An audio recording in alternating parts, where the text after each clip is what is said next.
Breaking news పశ్చిమ గోదావరి జిల్లా Bhimavaram DSP Jayasurya తీరుపై ఫిర్యాదులు వెల్లువెత్తుతున్నాయి. ఆయన వ్యవహార శైలిపై డిప్యూటీ సీఎం పవన్ కళ్యాణ్ ఆగ్రహం వ్యక్తం చేశారు. ఎస్పీ అద్నాన్ నయీం ఆస్మీకి ఫోన్ చేసి మాట్లాడారు.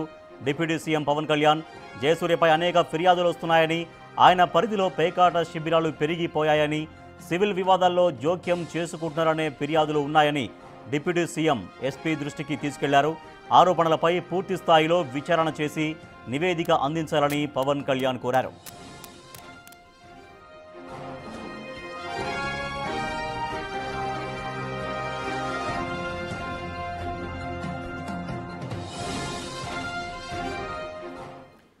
భీమవరం డీఎస్పీ జయసూర్య అంశంలో డిప్యూటీ సీఎం పవన్ కళ్యాణ్ తన పనితీరుపైన నివేదిక కోరారు. ఆయన ఇన్వాల్వ్మెంట్ వల్ల అక్కడ ఆయన పరిధిలో పేకాట శిబిరాలు విపరీతంగా పెరిగిపోతున్నాయని, అలాగే సివిల్ మ్యాటర్స్లో కూడా ఇన్వాల్వ్ అవుతున్నట్టుగా తన దృష్టికి కంప్లైంట్స్ వచ్చాయని, సో తన పనితీరు గురించి, తన వ్యవహారం గురించి పూర్తి నివేదిక అందించాలని ఎస్పీతో మాట్లాడారు డిప్యూటీ సీఎం పవన్ కళ్యాణ్. మా ప్రతినిధి సాగర్ మరింత సమాచారం అందిస్తారు. రైట్ సాగర్, ఆయన ఇన్వాల్వ్మెంట్ ఎక్కడెక్కడ ఉంది, సివిల్ వ్యవహారాల్లో ఎట్లా జోక్యం చేసుకున్నారని, అలాగే పేకాట శిబిరాల నిర్వహణకి ఆయన సపోర్ట్ ఎట్లా ఉందనే విషయాలపైన ఎటువంటి కంప్లైంట్స్ వచ్చాయి డిప్యూటీ సీఎం పవన్ కళ్యాణ్కి? పశ్చిమ గోదావరి జిల్లా హెడ్ క్వార్టర్స్ అయినటువంటి భీమవరం నియోజకవర్గంలో యథేచ్ఛగా పేకాట శిబిరాలు నిర్వహిస్తున్నారు. పర్టికులర్ గా భీమవరం పోలీస్ సబ్ డివిజన్ పరిధిలో పేకాట శిబిరాలు ఎక్కువైపోయాయంటూ కూడా ఉప ముఖ్యమంత్రి పవన్ కళ్యాణ్ దృష్టికి తీసుకెళ్లారు కొంతమంది వ్యక్తులు.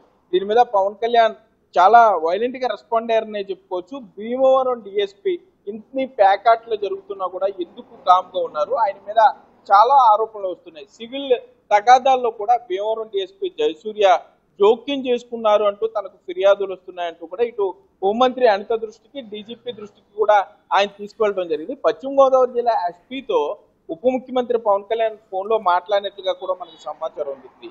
భీమవరం డీఎస్పీ జయసూర్యపై ఉన్నటువంటి ఆరోపణలన్నిటి మీద కూడా పూర్తి స్థాయిలో విచారణ చేయాలి. విచారణ చేసిన తర్వాత తనకు ఒక నివేదిక పంపాలంటూ కూడా ఉప ముఖ్యమంత్రి పవన్ కళ్యాణ్ పశ్చిమ గోదావరి జిల్లా ఎస్పీ అద్నాన్ నయీం ఆస్మీని ఆదేశించినట్టుగా కూడా మనకు సమాచారం ఉంది. వెస్ట్ గోదావరి ఎస్పీతో మన బిగ్ టీవీ పర్టికులర్ గా మాట్లాడడం జరిగింది, వివరాలు తెలుసుకోవడం జరిగింది. అయితే ఉప ముఖ్యమంత్రి మాట్లాడిన అంశం మీద విచారణ జరుగుతుంది. విచారణ అనంతరం పూర్తి విషయాలన్నీ కూడా మీడియాకి చెప్తా అంటూ కూడా ఎస్పీ కొంత మాట దాటవేసే ప్రయత్నం చేశారు. మరోపక్క భీమవరంలో పేకాట క్లబ్బులు పెరిగిపోయాయి.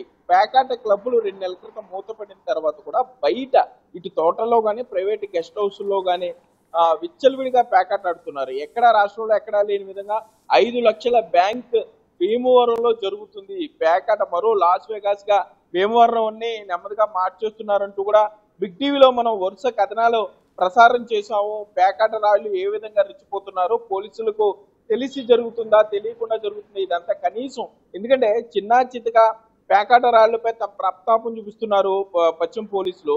ఎక్కడో చెరువు గట్ల మీద లేకపోతే తాటి చెట్ల తోపుల్లోనో చిన్న 2-3 కూర్చుని 100 రూపాయలు లేకపోతే 1000 రూపాయలు పేకాట ఆడుతూ ఉంటారు. వారిని డ్రోన్ ఎగరేసి మరి వారిని వేటాడి పట్టుకునే పోలీసు అధికారులు కోట్ల రూపాయల పందాలు కాసే పందెంరాయల వైపు మాత్రం కన్నెత్తి చూడకపోవడం పలు అనుమానాలకు తావిస్తుంది. ఇదే విషయాన్ని ఉప ముఖ్యమంత్రి పవన్ కళ్యాణ్ ప్రస్తావించారని చెప్పారు. పర్టికులర్ గా భీమవరంలో పవన్ కళ్యాణ్ భీమవరం డిఎస్పీ మీద పేరుతో ఆయన మాట్లాడడం, పవన్ కళ్యాణ్ కార్యాలయం నుండి వ్యక్తిగతంగా ప్రకటన రావడం చూస్తుంటే ఆయన మీద ఉన్న ఆరోపణలు ఏ స్థాయిలో ఉన్నాయో అర్థం చేసుకోవచ్చు. పశ్చిమ గోదావరి జిల్లా ఎస్పీతో సైతం పవన్ కళ్యాణ్ మాట్లాడారంటే పూర్తి స్థాయిలో డిఎస్పీ జయసూర్య మీద అయితే విచారణ జరుగుతుంది అని ఎస్పీ చెప్పడం కూడా జరిగింది. మరోపక్క గన్నవరం టీడీపీ కార్యాలయంలో దాడి జరిగినప్పుడు గన్నవరం టీడీపీ కార్యాలయాన్ని అగ్నికి ఆహుతి చేసినప్పుడు అప్పుడు డిఎస్పీగా జయసూర్య ఉన్నారు అన్నట్లుగా కూడా సమాచారం ఉంది. గత వైసీపీ ప్రభుత్వంలో చాలా యాక్టివ్ గా డిఎస్పీ జయసూర్య పనిచేశారు. మళ్ళీ అదే వ్యక్తికి ఆర్థికంగా బలంగా ఉన్న Bhimavaram DSP police sub division అప్పగించడంపై కూడా చాలా ఆరోపణలు వస్తాయి. జయసూర్యకి 2025 జనవరి తర్వాత ఆయనకి ట్రాన్స్ఫర్ అయింది. కానీ ఆ ట్రాన్స్ఫర్ ను కూడా ఆయన ఒక్క రోజులోనే ఆపుకోవడం జరిగిందంటే జయసూర్య పలుకుబడి ఏ విధంగా ఉందో కూడా చూడొచ్చు. మరోపక్క ఇద్దరు రాజకీయ ప్రతినిధుల మధ్య ఉన్న ఆధిపత్య పోరులో కూడా డిఎస్పీ జయసూర్య నలిగిపోయారని మనకి రైట్ సమాచారం సాగర్, నేరుగా అందుతుంది. డిప్యూటీ సీఎం భీమవరం, పవన్ కళ్యాణ్ ఎస్పీతో జనసేన పార్టీ మాట్లాడారు. ఎమ్మెల్యే అంజుబాబు నివేదిక గారు తన ఇన్వాల్వ్మెంట్ సంబంధించి నివేదిక తెప్పించుకుంటున్నారు. సో డిఎస్పీ జయసూర్య మొదటి నుంచి ఉన్నటువంటి వ్యవహార శైలి ఎట్లా ఉండేది, తర్వాత ప్రజల నుంచి అంటే ఇప్పుడు పవన్ కళ్యాణ్ నేరుగా రంగంలోకి దిగడం, పేకాట శిబిరాలకి సపోర్ట్ చేస్తున్నారంటూ ఆరోపణలు రావడంతో ప్రజల నుంచి ఎటువంటి స్పందన వస్తుంది, లేదంటే పోలీసు వర్గాల్లో ఎటువంటి చర్చ సాగుతుందా, తనపైన వేటు పడుతుందా పడదా అన్న అంశం విషయంలో ఎట్లా పోలీసు వర్గాలు ఏమంటున్నాయి ఆఫ్ ద రికార్డ్? రాజేష్, తప్పనిసరిగా ఇప్పుడు డిఎస్పీ జయసూర్య మీద ఎటువంటి చర్యలు ఉండబోతున్నాయి? ఎందుకంటే సాక్షాత్ ఉప ముఖ్యమంత్రి పవన్ కళ్యాణ్ డిఎస్పీ జయసూర్య పేరుతో స్పందించడంపై అయితే సర్వత్రా చర్చనీయాంశం అయిందనే చెప్పుకోవచ్చు. ఇటు పోలీసు వర్గాలతో పాటు ఇటు రాజకీయ వర్గాల్లో కూడా ప్యాకాట్ అంశం ప్రధానంగా తెర మీదకి రావటం, దానికి పోలీసులు వంతు పాడారు, పోలీసుల కనుసన్నల్లోనే ప్యాకాట్లు జరుగుతున్నాయి. పవన్ కళ్యాణ్ కార్యాలయం ప్రకటనలో జాగ్రత్తగా అబ్జర్వ్ చేస్తూ ఒక అడుగు ముందుకు వేసి ప్యాకాట జరిగేటప్పుడు మామూళ్ళు వసూలు చేసి అధికారులకు ఇవ్వడం కానీ లేదా ప్రజాప్రతినిధులకు అధికారులే ఇస్తున్నారన్న విమర్శలను చూస్తుంటే పవన్ కళ్యాణ్ పూర్తి స్థాయిలో ఈ ప్యాకెట్ల మీద దృష్టి పెట్టినట్లుగా అయితే మనకి సమాచారం ఉంది. ఎందుకంటే భీమవరం వంటి ఆర్థికంగా బలమైన ప్రాంతంలో అక్కడ అటు ఆక్వామే ప్రధాన ఆదాయ వనరుగా ఉంది. దాంట్లో కోటీశ్వర్లు అందరూ అక్కడే భీమవరంలో ఉన్నారు. మరోపక్క ఈ క్లబ్బుల్లో ఈ 5 లక్షల బ్యాంకు అంటే మిగిలిన నియోజకవర్గాల నుండి కారుల్లో పికప్లు డ్రాపింగ్లు సైతం ఎవరైతే ప్యాకాట్ నిర్వహిస్తున్నారో వారే పికప్ డ్రాప్లు కూడా చేస్తుంటారు. ఒక్కసారి ప్యాకాట్ డెన్లోకి వెళ్తే బయటకు వచ్చేంత వరకు కూడా అత్యంత రహస్యంగా ఉంటుంది.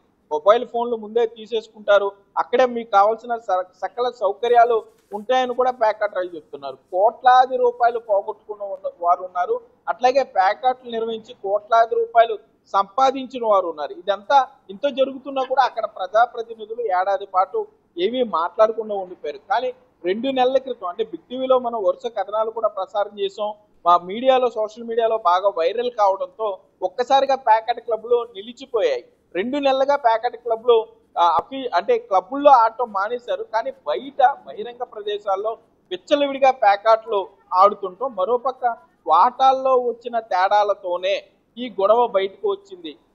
ఏదైతే జనసేన పార్టీకి చెందిన ఒక వర్గం తమ మాట చెల్లుబాటు కావటం లేదు అన్న కారణంతోనే ఉప ముఖ్యమంత్రి పవన్ కళ్యాణ్ దృష్టికి ఈ వ్యవహారం తీసుకెళ్ళినట్లుగా తెలిసింది. మరోపక్క ప్రతిపక్షం కూడా ఆసక్తిగా దీన్ని రాజకీయ ప్రతిపక్ష పార్టీ నేతలు అబ్జర్వ్ చేస్తున్నారని చెప్పుకోవచ్చు. ఎందుకంటే ప్యాకాట్కి సంబంధించి రాజకీయ పార్టీలు ఉండవు, కులాలు మతాలు ఉండవు, అందరూ కలిసే ప్యాకాట్ ఆడుతూ ఉంటారు, బయటికి రాకుండా వారి వ్యవహారాలు నడిపిస్తూ ఉంటారు. ఇప్పుడు ఇంత బహిర్గతం అయ్యాక ఇప్పుడు ఏ విధంగా డిఎస్పీ జయసూర్యపై చర్యలు ఉండబోతున్నాయి? రాజకీయ ప్రతినిధులకు అండగా ఉంటూ సివిల్ వ్యవహారాల్లో సైతం తలదూర్చిన జయసూర్య మీద ఎటువంటి చర్యలు ఉండబోతున్నాయి? ఇప్పటికే హోంమంత్రి అనిత సైతం స్పందించారు. మరో 24 గంటల్లోనే డిఎస్పీ జయసూర్య మీద చర్యలు ఉండబోతున్నాయంటూ అయితే ఇక్కడ ప్రచారం జరుగుతుంది. Rajesh, right, thank you Sagar. Bhimavaram DSP Jayasurya పైన వరుసగా కంప్లైంట్స్ రావడంతో పేకాట శిబిరాలకు సహకరిస్తున్నారని, తర్వాత సివిల్ మ్యాటర్స్లో ఇన్వాల్వ్ అవుతున్నారని వరుసగా డిప్యూటీ సీఎం పవన్ కళ్యాణ్కి కంప్లైంట్స్ రావడంతో నేరుగా ఆయన రంగంలోకి దిగారు, ఎస్పీతో మాట్లాడారు. ఆయన వ్యవహార శైలిపైన పూర్తి నివేదిక ఆయన కోరారు. అయితే ఆయన పైన ఎటువంటి వేటు పడుతుందా లేదా అన్నది ఉత్కంఠ.